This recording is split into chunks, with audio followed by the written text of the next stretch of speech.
So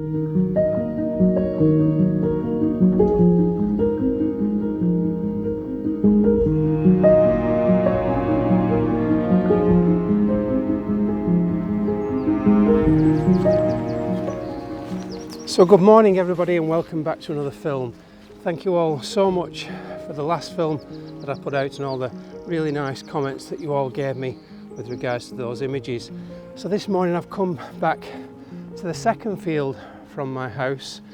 I have full access to this, as I mentioned in the description below the last film, so I'm not going to bump into anybody. I'm quite safe out here, so there's not a problem with that. It's a beautiful morning this morning. There's a bit of a breeze, but I'm not going to let that bother me. The sun's just coming up. It's about half an hour after sunrise.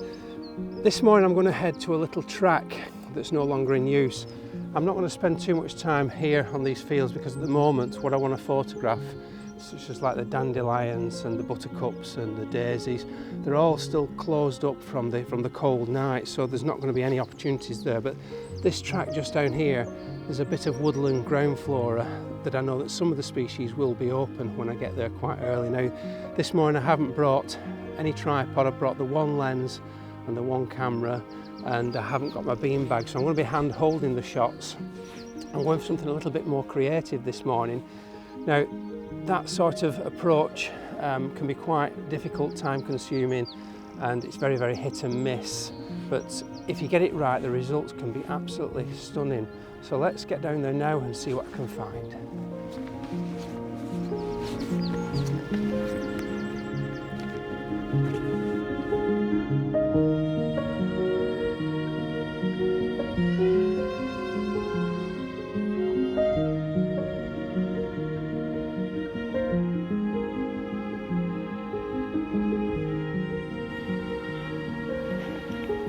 So I've been down on the ground with this group of flowers for about half an hour now, and my neck is absolutely killing me.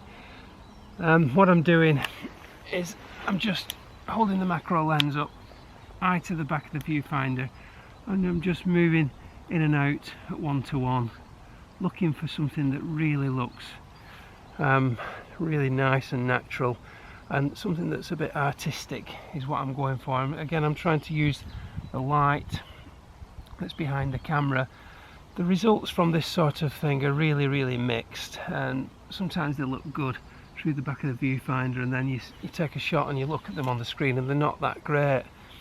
But persistence is really what pays dividends here.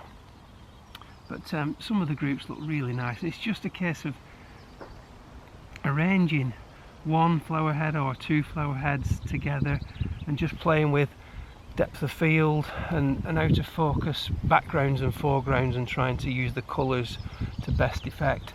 This is the field forget-me-not, and there's a few varieties of forget-me-not, and you could be mistaken for thinking this is the wood forget-me-not, but for those of you that are into a bit of botany and like a bit of botanical interest, the way you can tell the difference between field forget-me-not and wood forget-me-not is the corollas, where the petals are attached to, and the corolla tubes on the field forget-me-not, they're no more than 5 millimeters long. The wood forget-me-not gets to about 7 millimeters and maybe a little bit longer, so that's how you tell the difference. So this is the field forget-me-not. I want to keep persisting, and eventually I'll get a shot, and hopefully that's what you're going to see right now.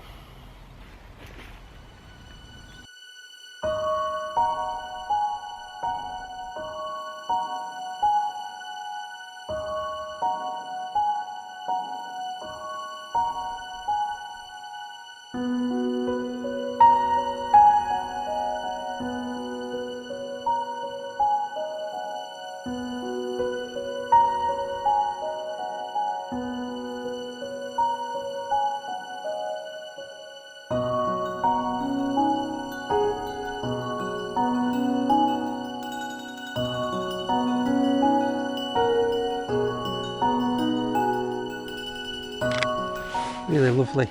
So I've just been coming down the trackway here, and on the left hand side is this nice group of red campion. This is a species that loves to be in the shade, and hence why the flowers are fully open this morning. Really, really beautiful plant, and if you're getting close, all the corollas are just filled with little tiny hairs that really catch the light nicely from behind. I'm trying to get something a little bit different this morning, so what I've done is I've got the camera down very low indeed, and I'm using the focusing screen at the back, just to try and get a single flower head in a position where I can take advantage of the lovely early morning light filtering through the hedgerow, but trying to arrange also in the background some of the other flowers to create some nice pink soft out of focus interest.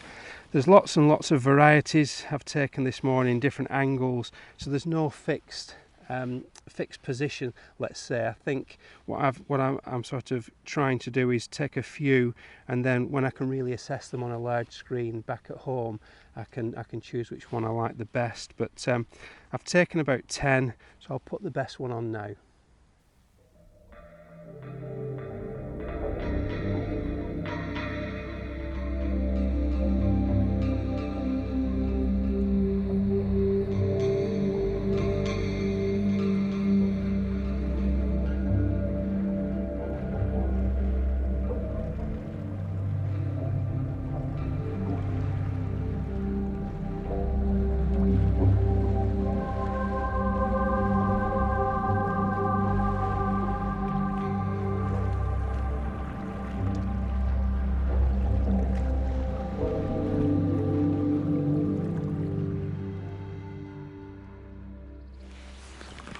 So I've moved away from the footpath. The sun's come out really quite bright now, and these dandelions that I've just found here have opened up, and they look absolutely beautiful. And I've been fortunate to find this nice little cluster here where you've got 3 dandelions at the base quite low down, and then you've got this one at the top that's just opening up. And what I'm doing is I'm focusing on the one at the top, the nearest to the camera, that's just opening up, and I'm focusing on the central portion of the flower head and just using that to put on my right hand lower third. And it looks really lovely as I set the macro lens at 1:1 and just move backwards and forwards. I can fill the frame with the other 3 flowers out of focus, creating a beautiful soft yellow background. In terms of shutter speeds and aperture, shutter speeds, I'm running about 500ths of a second, so there's no problem hand holding this. I'm at f4 again, 800 ISO. Now what I've done is I've overexposed the shot by half a stop because the yellow is fooling the camera. For all these shots this morning I've been on aperture priority because the light changes so quickly when you're doing this sort of thing that you haven't really got time to keep modifying the exposure. So what I do is I just dial in compensation as and when is necessary, and then I can just concentrate on framing and getting the shot. So that's the last shot of the day. I'll just take another quick one. Really nice. There we go. Really lovely.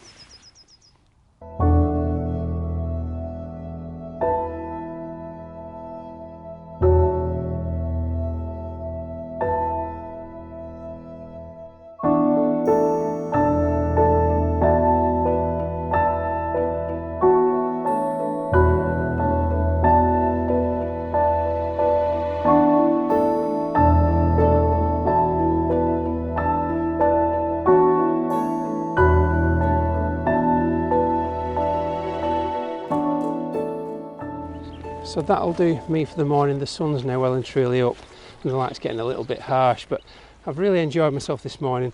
I've photographed 3 really common plants in a very different way. I like the artistic input that you can do with subjects like that. You're never really quite sure what you're going to get. I'm going to go back now, have a look at what I've taken. You'll have seen them of course, but I'm still of the opinion that it's 50-50 as to whether I've got anything worthwhile or not. But nonetheless, albeit a short one, I hope you've enjoyed the film.